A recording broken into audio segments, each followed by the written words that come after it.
ஆண்டவரும் இரட்சகருமாகிய இயேசு கிறிஸ்துவின் அன்பான நாமத்தினாலே உங்களை வாழ்த்தி இந்த புதிய நாளிலும் கர்த்தருடைய ஜீவனுள்ள வார்த்தையின் மூலமாய் உங்களை சந்திப்பதிலே நான் கர்த்தருக்குள் மகிழ்ச்சி அடைகின்றேன்.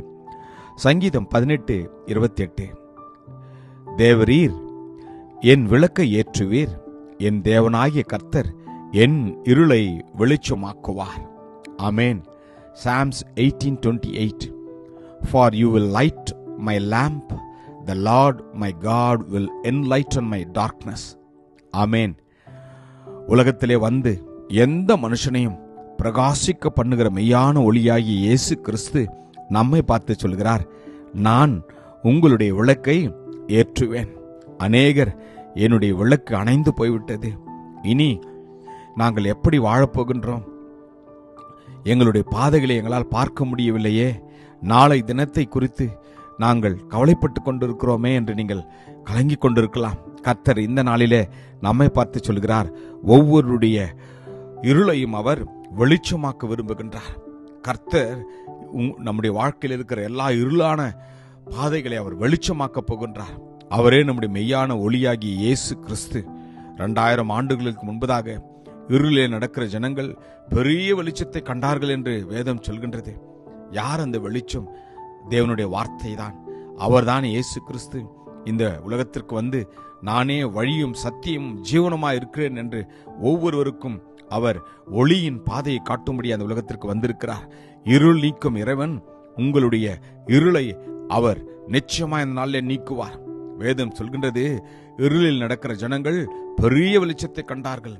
மரண இருளின் தேசத்தில் குடியிருக்கிறவர்களின் மேல் வெளிச்சம் பிரகாசித்தது என்று.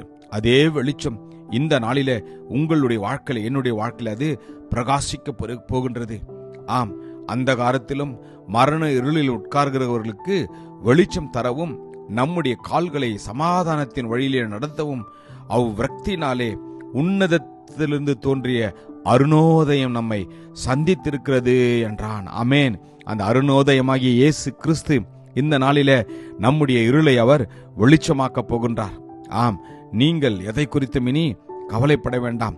அவருடைய சத்தியம் உங்களுக்கு பரிசயமும் கேடகமுமாய் இருக்கும் என்று என் வேதம் சொல்கிறது. இஸ்ரவேல் ஜனங்களே, இரவும் பகலும் அற்புதமாய் வழிநடத்தின அதே வெளிச்சம் இந்த நாளிலும் உங்களை மன்னையும் நிச்சயமாய் வழிநடத்தும். அவருடைய வெளிச்சத்தில் வாழ்கின்ற போது உங்களுக்கும் எனக்கும் இருளை குறித்து பயம் தேவையில்லை. ஆம், குருடனாயிருந்த பத்திமேயு என்பவன் இயேசு கிறிஸ்து வழியாய் நடக்கிறார் என்று கேள்விப்பட்டு, தாவீதின் குமாரனே எனக்கு இறங்கும் என்று கூப்பிட்ட போது கர்த்தர் நின்று அவனை அழைத்து அவனுடைய இருளான வாழ்க்கையை வெளிச்சமான வாழ்க்கையாய் மாற்றினார். இந்த நாளிலே அதே தேவன் உங்களுடைய என்னுடைய வாழ்க்கையை அவர் வெளிச்சமாக மாற்றப் போகிறார். நம்பி விசுவாசிப்போமா? கிருபையும் இரக்கம் நிறைந்த நல்ல தகப்பனே, இந்த நல்ல நாளுக்காக உமக்கு நன்றி அப்பா. தகப்பனே, யாரெல்லாம் என்னுடைய வாழ்க்கை இருளை போல இருக்கின்றது என்று கலங்கி கொண்டிருக்கிறார்களோ ஒவ்வொருடைய வாழ்க்கைக்கும் இந்த நாளிலே உம்முடைய வார்த்தை வெளிச்சமாய் செல்லட்டும் அப்பா. நீரே ஒளியாய் இருப்பதற்காக உமக்கு நன்றி தகப்பனே. மெய்யான ஒளியாக உம்மை நாங்கள் நம்பி விசுவாசிக்கிறபடினாலே ஒருவரும் இருளிலே வாழாதபடி அப்பா, ஒவ்வொருவரையும் அப்பா நீர் அப்பா ஒளிக்கு வெளிச்சத்திற்கு கொண்டு வந்து ஒவ்வொருடைய இருளை நீர் நீக்குவதற்காக உமக்கு நன்றி.